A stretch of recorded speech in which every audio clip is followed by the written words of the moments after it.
saudara-saudari yang diberkati dalam Tuhan, hari-hari ini saya percaya bahwa kita memiliki kisah, cerita masing-masing.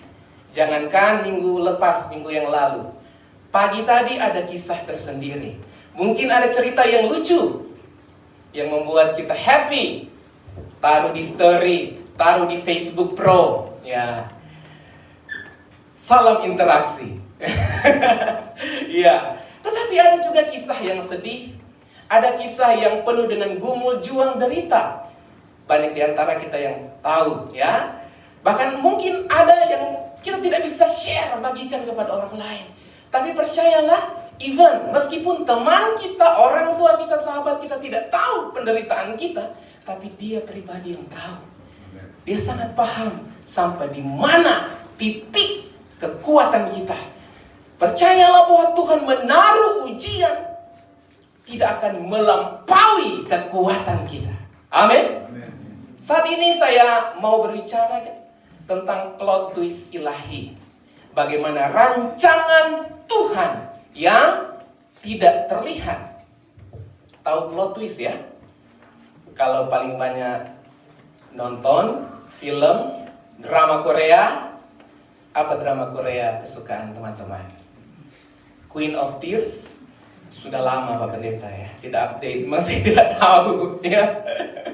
Ya, plot twist itu kadang-kadang diberikan oleh sutradara, sang pencipta film itu sebagai sebuah efek kejut. Kadang-kala kita berharap endingnya happy ending, yang terjadi adalah sad ending. Tetapi bisa juga sebaliknya. Itulah kehidupan. Nah, bagaimana plot twist alur cerita hidup kita di pemandangan mata Tuhan?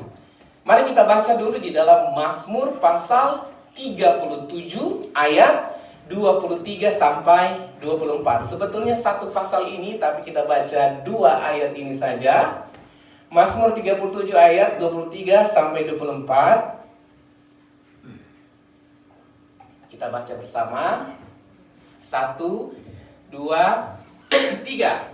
Tuhan menetapkan orang yang hidupnya berkenan kepadanya, apabila ia jatuh tidaklah sampai tergeletak, sebab Tuhan menopang tangannya. Amin. Puji Tuhan. Ini firman luar biasa. Sebelum saya datang lagi balik ke Korea, sudah ya tiket sudah hari Jumat. Tanggal berapa itu? Saya tiba tanggal 1. Ya. Tapi ya hari Jumat sudah mau berangkat, sudah siap-siap. Hari Senin anak saya sakit. Gitu. Senin masuk, bukan cuma ke klinik, tapi harus masuk ke hospital. Senin, Selasa, Rabu. Wah, ini hati saya sebagai seorang papa memang mulai, ya tahulah ya, bergejolak. Saya harus pulang, saya harus balik ke sini maksudnya untuk melanjutkan. Masih banyak hal dalam studi yang harus saya lanjutkan, bahkan juga dengan bersama-sama dengan Bapak Ibu saudara-saudara sekalian di tempat ini. Tapi saya lihat anak saya sakit ya. Di wajah saya harus selalu menampakkan senyuman buat anak saya meskipun di hati saya berat. Saya berdoa, berusaha tenang, ternyata memang itu tidak mudah. Ya, tidak mudah sekedar mengkhotbahkan dan mengalami. Sebab itu saya pada waktu itu akhirnya menyadari bahwa siapapun kita, bahkan saya pun tidak kuat kalau cuma menanggung derita itu sendiri, apalagi mengandalkan kekuatan saya. Ya, Rabu, Kamis, puji Tuhan, di gumul juang saya dalam pergumulan doa saya berdoa buat anak saya. Puji Tuhan, hari Kamis sebenarnya saya berpikir ini mau tunda berarti saya pulang ya. Tapi Tuhan menjawab doa saya, mulai hari Kamis anak saya membaik. Dan tiba-tiba dokter bilang bahwa kalau Jumat sudah membaik bisa pulang. Ya, dibayangkan itu. Saya merasa bahwa berkat rahmat Tuhan itu selalu tidak terduga. Itu plot twist-nya Tuhan ya. Saya pikir tidak akan segera balik hari Jumat karena anak saya sakit, mungkin akan tambah lagi, saya tidak tahu sampai kapan. Seperti itu, tetapi doa saya berhari-hari itu, hari Kamis dan ternyata hari Jumat anak saya sudah sembuh Itu mujizat bagi saya, dan sudah bisa pulang pagi, dan siang saya langsung berangkat. Ya, jadi pagi urus dulu kepulangan anak saya dari hospital ya ke rumah, langsung pergi ke airport. Ya, jadi itulah, saya tidak tahu bagaimana wajah saya begitu kusut waktu itu ya, tetapi kalau upload story selalu happy karena Tuhan ada di hati saya.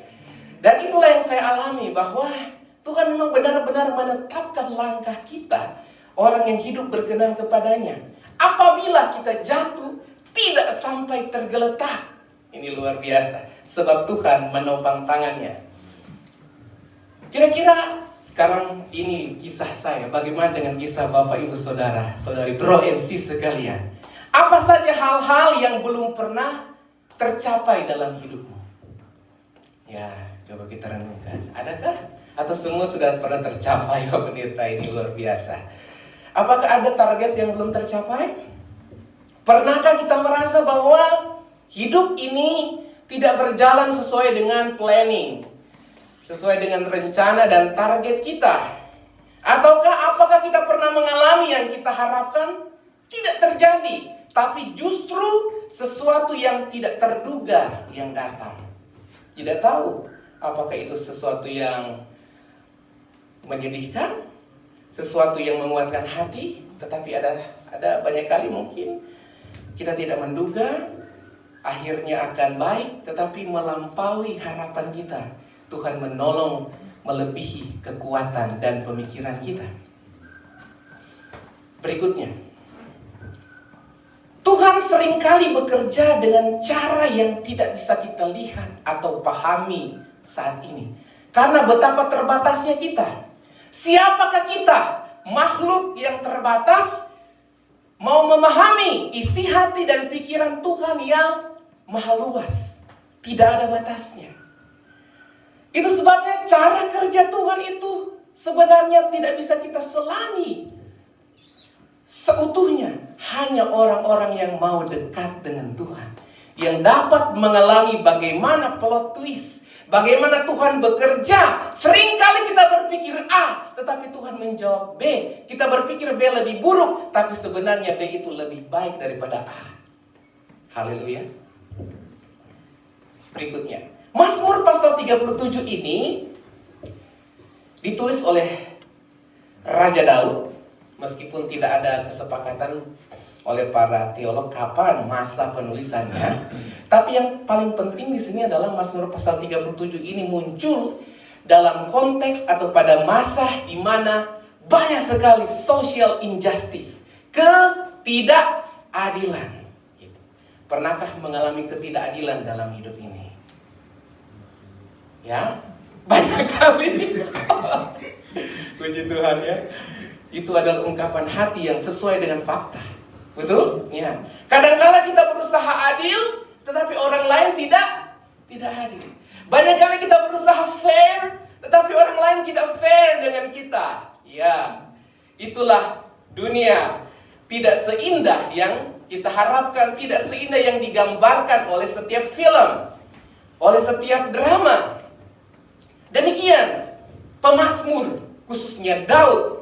Dia hidup di tengah orang-orang yang mana dia lihat banyak kali orang fasik, orang yang jahat, berperilaku jahat, banyak melakukan kejahatan. Mereka banyak kali diuntungkan daripada orang-orang percaya. Kalau kita baca keseluruhan pasal 37 ini, pernahkah mengalami hal itu?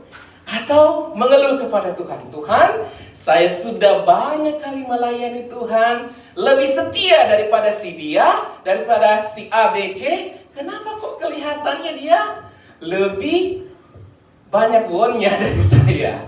Kenapa kelihatannya dia lebih diberkati daripada saya? Ada banyak komplain mungkin yang terjadi di luar sana. Ya, ternyata bukan cuma kita jemaat Song yang pernah mengalami. Daud sekalipun seorang yang sangat dekat dengan Tuhan pernah mengalami hal yang sama. Dia banyak melihat bagaimana penderitaan orang benar, kekecewaan banyak dialami oleh orang yang setia kepada Tuhan, dan banyak orang fasik justru banyak yang diuntungkan. Namun kita melihat di sini bagaimana sebenarnya cara kerja Tuhan yang tidak terduga itu. Apakah menurut teman-teman sekalian Tuhan membiarkan hal itu? Kalau kita baca ayat-ayat sebelumnya, kita lihat sebenarnya orang fasik, orang yang berperilaku jahat, mungkin awal-awalnya mereka banyak kali diuntungkan.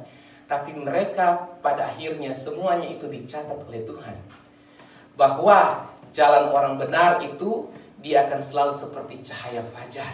Mungkin banyak rancangan orang mau menjatuhkan orang percaya, tetapi tangan Tuhan tidak akan pernah membiarkan kita jatuh dan tergeletak sekalipun.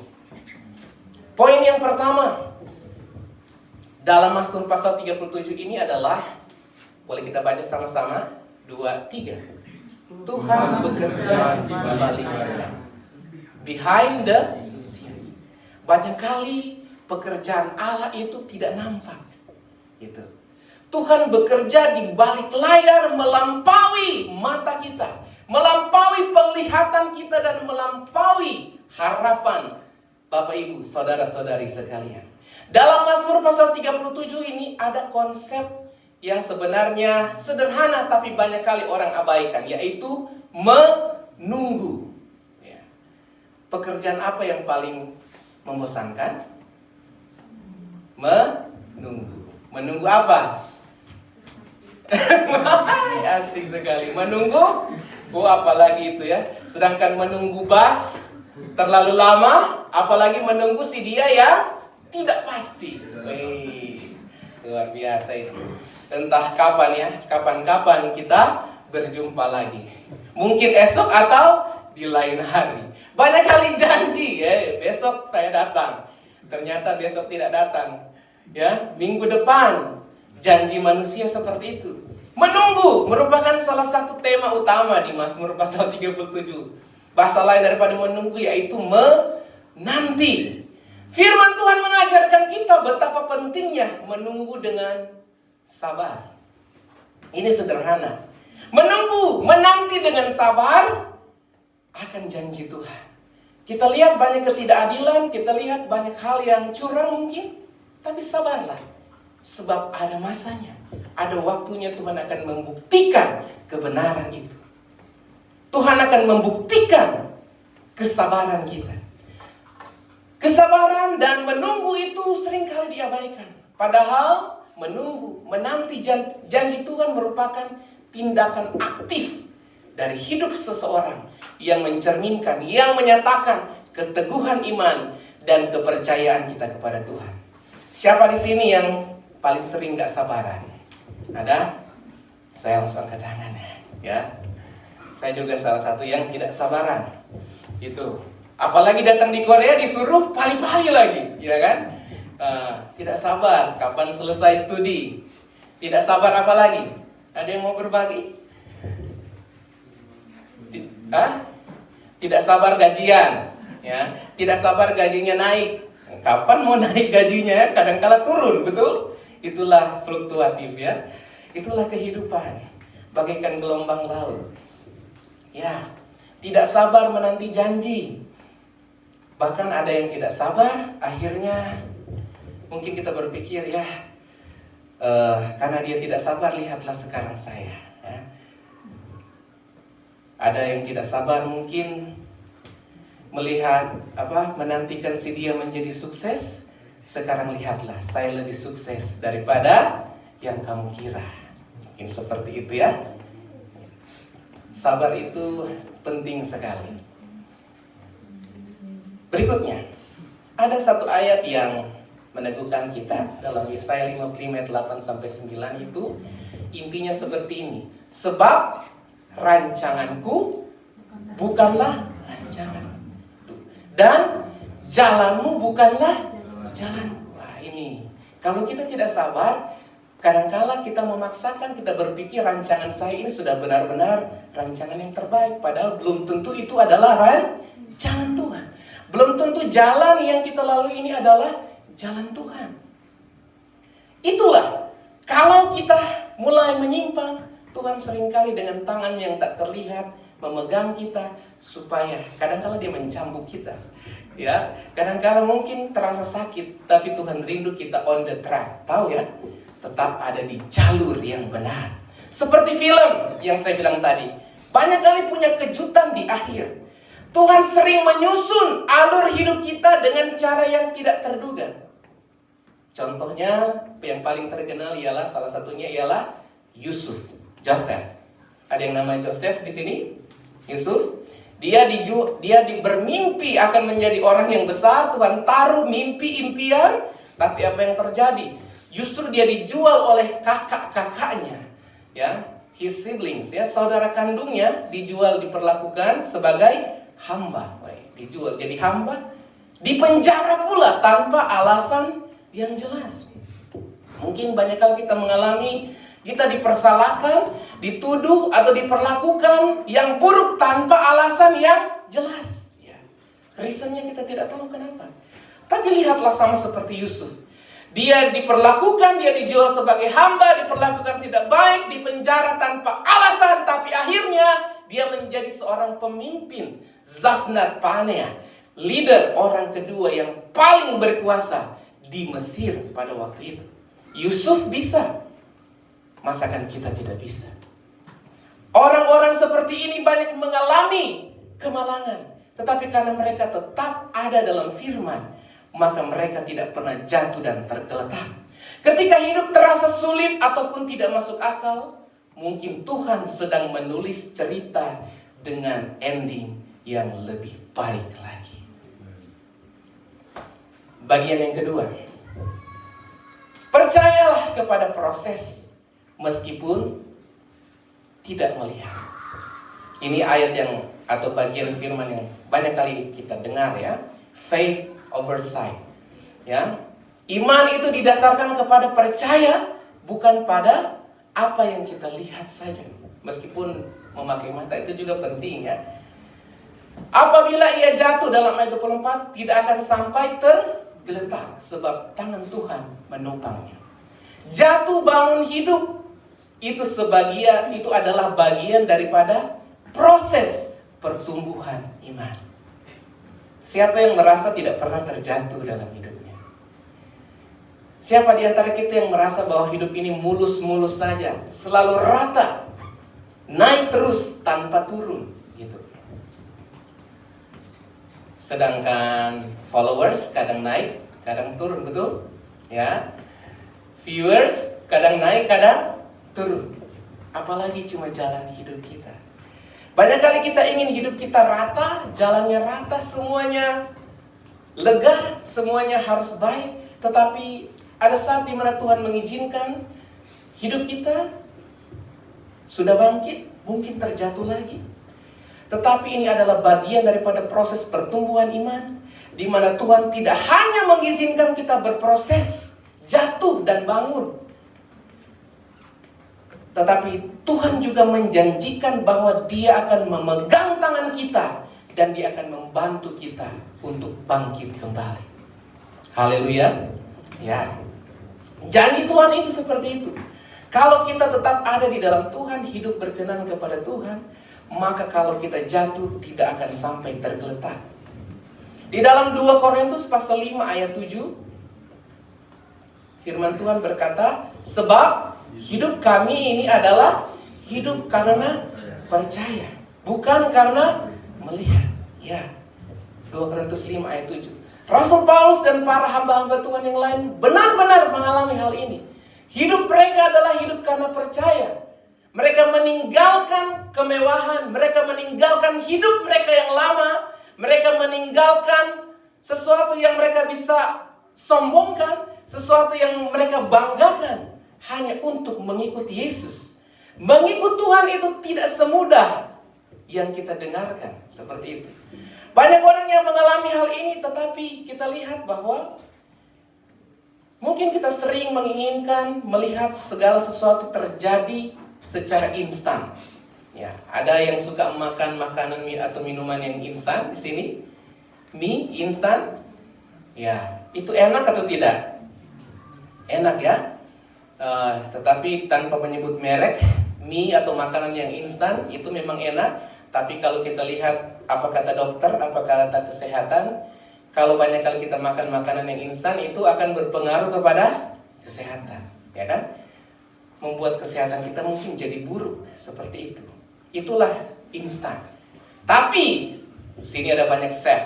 Ya, bagaimana para chef? Makan makanan masak masakan yang sehat, apakah cepat atau lama? Seperti apa? Chef apa dulu? Ekel ya? Aduh, Ekel gimana? Roni, sorry. Makanan yang sehat, makanan yang enak itu simsalabim jadi atau membutuhkan proses? Membutuhkan proses, ya. Seperti yang lalu saya makan dari Brother Felix dan Brother Roni, ikan apa itu? Oh, enak sekali, ya. Itu tentu tidak mudah untuk membuatnya. Banyak orang instan, ingin hasilnya langsung jadi. Tetapi Tuhan mengajarkan kita sebuah proses yang indah. Bahwa kita percaya pada proses Tuhan meskipun terlihat sangat sulit, terlihat buruk. Tetapi di balik semuanya itu, plot twistnya, alur ceritanya Tuhan sudah atur. Bahwa kita adalah orang-orang yang ditetapkan Allah menjadi pemenang, bahkan lebih daripada pemenang. Amin. Ya. Seperti puzzle. Dia baru bisa terlihat menjadi gambar yang utuh kalau sudah tersusun secara lengkap. Demikian kehidupan kita. Mungkin kita merasa selama kita di Indonesia, di Malaysia, hidup kita selengkap. Tapi ternyata belum. Sampai di Korea, barulah kita merasa hidup kita mulai benar-benar dilengkapi. Dilengkapi dengan penderitaan. Dilengkapi dengan pekerjaan berat. Itu puzzle-nya, ya. Tapi banyak juga dilengkapi dengan won yang banyak. Amin. Ya Tuhan. Dilengkapi dengan berkat kebahagiaan yang lebih daripada uang. Amin. Dilengkapi dengan talenta. Dilengkapi dengan semangat untuk melayani Tuhan. Itu sebabnya ketika semua mau melayani Tuhan, terlibat misalkan di depan atau di belakang, itu luar biasa. Tandanya bahwa kita datang ke Korea bukan sekedar puzzle untuk kerja, puzzle untuk mencari rezeki, tetapi puzzle atau bagian melengkapi hidup kita dengan hidup dan kasih karunia Tuhan. Amin. Ya. Tidak terasa lengkap sampai kita tua nanti. Ini harapan kita umur panjang. Amin. Ada cerita buat anak cucu kita. Ada teladan yang baik yang pernah kita wariskan, kita tuliskan. Inilah hidup kita. Meskipun di hadapan Tuhan, yang harus kita banggakan bukan kuatan gagah kita, tetapi semua karena Tuhan. Abraham, tahu ya Abraham?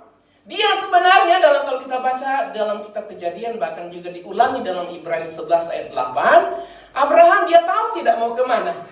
Waktu Tuhan bilang, Tuhan berfirman, pergilah ke negeri yang ku janjikan kepadamu. Kalau kita lihat maps, peta itu jauh banget. Kalau sekarang boleh naik kapal terbang ya, naik pesawat. Tapi dulu dari Ur Kasdim kalau diukur jalannya sampai ke Israel, ke tanah Kanaan itu jauh. Dia tidak tahu harus ke situ. Tuhan bilang cuma pergi ke negeri yang kujanjikan. Tapi apa yang terjadi? Oleh karena iman, oleh karena ketaatan, oleh karena pengharapannya kepada Tuhan, meskipun dia tidak tahu kemana arah dan tujuan yang Tuhan katakan kepadanya pergi, tapi dia berani melangkah. Itulah yang Tuhan kehendaki. Abraham tidak tahu kemana dia harus pergi, tetapi dia tetap taat kepada Tuhan. Dia percaya bukan karena dia sudah melihat tanah Kanaan melimpah dengan berkat, melimpah dengan susu, madu, dan berbagai tanaman yang bisa dia makan untuk anak cucunya, tidak. Dia belum melihat, bahkan dia lihat itu adalah padang gurun, ya, dasar padang pasir, tidak ada berkat di sana. Tapi karena dia mau melangkah, karena kita mau melangkah, datang kepada Tuhan, maka dulunya hidup kita hancur-hancuran di hadapan Tuhan. Tapi kalau kita sudah datang kepada Tuhan, Tuhan ubahkan seperti Abraham, dia menjadi bapa orang beriman. Maukah hidup kita menjadi berkat, menjadi inspirasi buat keluarga kita? Amin. Melangkahlah. Ini memang tidak mudah ya. Saya mengatakan ini juga dalam proses berdoa supaya Tuhan terus memampukan. Hari ini saya tidak tahu, adakah yang bisa memastikan langkah kita besok? Tidak ada. Sehebat apapun kita. Tapi mari kita mulai menuliskan cerita besok hari dengan mengawalinya dengan doa pada hari ini. Amin. Ya. Who knows? Siapa yang akan tahu apa yang akan terjadi besok hari? Tapi firman Tuhan menjamin jelas kalau kita ada di dalam Tuhan, meskipun ada banyak tantangan di depan, 1000 rebah ya di kiriku, berlaksa-laksa, artinya sangat banyak di sisi kananku, tetapi Tuhan menyertai hidup kita. Poin selanjutnya, bagian yang ketiga adalah plot twist, alur cerita, rancangan Tuhan itu selalu untuk kebaikan. Berapa banyak yang percaya akan hal ini? Amin. Roma 8 ayat 28 berkata, ayat yang banyak kali saya ulang, kita baca sama-sama 2-3. Allah turut bekerja dalam segala sesuatu untuk mendatangkan kebaikan bagi mereka yang mengasihi. Kuncinya di sini adalah mengasihi Dia. Haleluya. Mengasihi Tuhan lebih daripada kita mengasihi hidup kita sendiri. Amin. Mengasihi Tuhan berarti menempatkan Tuhan sebagai prioritas hidup kita, sehingga Tuhan akan bekerja mendatangkan segala yang baik. Tuhan tidak pernah membuat kesalahan. Semua yang terjadi dalam hidup kita ini ada dalam kendali, dalam kontrol, di dalam jalur, di dalam penetapan Tuhan. Contohnya Yesus Kristus. Ketika dia mati di kayu salib, itu terlihat menang atau kalah? Di mata orang Farisi waktu itu, di mata orang-orang banyak, waktu Yesus mati disalibkan, itu sepertinya apa? Kalah, betul? Iya. Mereka berhasil menangkap orang yang banyak, mempengaruhi orang banyak. Inilah. Di mata dunia, dia kalah. Tetapi justru itu adalah kemenangan terbesar di dalam sejarah dunia dan sejarah manusia. Karena kematian Yesus berarti dia mengalahkan dosa, sehingga kita yang dulunya tidak terbuka pintu kemurahan Tuhan ini terbuka.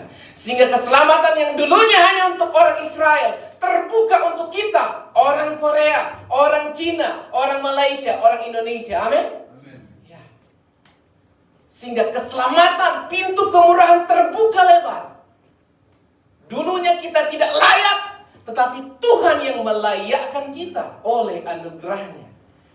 Bagi dunia kematian Yesus adalah kekalahan, tetapi bagi Tuhan itu adalah kemenangan terbesar. Karena melalui kematian Yesus, Dia bisa menyelamatkan saya dan saudara. Amin.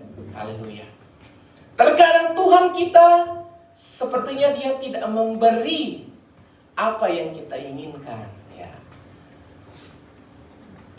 Kita mau banyak sekali kalau andaikan saya beri kesempatan kita menulis dalam 1 menit, kira-kira ada berapa keinginan yang bisa tertulis? Apakah cuma 2? Bisa lebih? Ya, mungkin 50 keinginan kita bisa tulis sekejap, ya, dalam 1 menit. Ya, ada banyak. Tetapi terkadang semua keinginan yang kita bawa dalam doa tidak semua diberikan oleh Tuhan. Karena Tuhan banyak kali memberi bukan apa yang kita inginkan, tetapi apa yang kita butuhkan. Yang kita butuhkan itu adalah prioritas yang Tuhan lihat, itu yang kita perlu saat ini. Itu. Apa yang kau perlukan saat ini? Itu. Apa yang kita butuhkan saat ini? Roh Kudus, Dia adalah penolong kita yang ajaib. Di bagian yang lain dalam kitab Yohanes, dalam bahasa aslinya itu Roh Kudus digambarkan seperti diungkapkan Parakletos, penolong yang lain. Dia diilustrasikan seperti lawyer, tahu ya, lawyer ya, pengacara. Ketika ada seseorang yang terjerat hukum di persidangan, berhadapan dengan apa? Judges, dengan hakim, dia membutuhkan apa? Lawyer. Lawyer itulah yang akan membela dia, betul? Ya. Ketika orang lain mungkin menulis bukti, mempersalahkan dia, seseorang dengan perbuatan yang mungkin dia tidak lakukan, maka disitulah tugas lawyer yang benar. Oh, dia melakukan 10 kesalahan. Oh tidak bisa dibuktikan. Contoh, tugas lawyer. Dan itu adalah tugas Roh Kudus. Itu adalah tugas Tuhan. melalui kuasa Roh Kudus, dia adalah Parakletos. Dia adalah penolong yang lain yang Tuhan beri. Bukan cuma di gereja, tapi ada di hatimu. Haleluya. Dia ada di hidup kita. Sehingga ketika tuduhan itu datang, ketika iblis mau menjatuhkan kita, ketika kita mulai dipersalahkan, diingatkan dengan masa lalu kita, ada Roh Kudus yang akan menjadi pembela kita. Ada Roh Kudus yang akan memulihkan hidup kita. Sehingga dia akan berkata, tidak usah lihat balik ke belakang seperti istri Lot. Pandang saja apa yang ada di depanmu. Amin.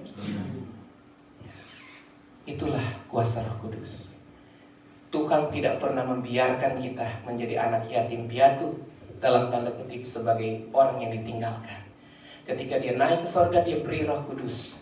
Dan Roh Kudus yang Tuhan sudah beri itu, marilah kita berdoa supaya dia setiap hari berbicara di hati kita. Amin. Sehingga semua penderitaan, semua perjuangan tidak akan pernah menjadi sia-sia. Dia akan ganti semua dengan kebahagiaan yang sejati. Apa yang harus kita lakukan? Singkat saja, bagian yang terakhir ini. Next. Belajarlah mengenal isi hati Tuhan. Karena cuma dengan itu kita akan memahami apa yang Tuhan inginkan. Bacalah firman. Amin. Ketika kita mau mengenal isi hati Tuhan, mengenal isi hati Allah melalui firman, maka sebenarnya firman itu sementara menentukan arah dan masa depan hidup kita. Ya. Dan tetaplah percaya, bahkan di saat rencana Tuhan tidak terlihat, janganlah pernah menyerah di tengah proses, karena Tuhan sedang bekerja di dalam hidupmu. Sebab plot twist, alur cerita Tuhan itu selalu memberikan yang terbaik. Bahkan dia memberi banyak kali sesuatu yang tidak kita duga.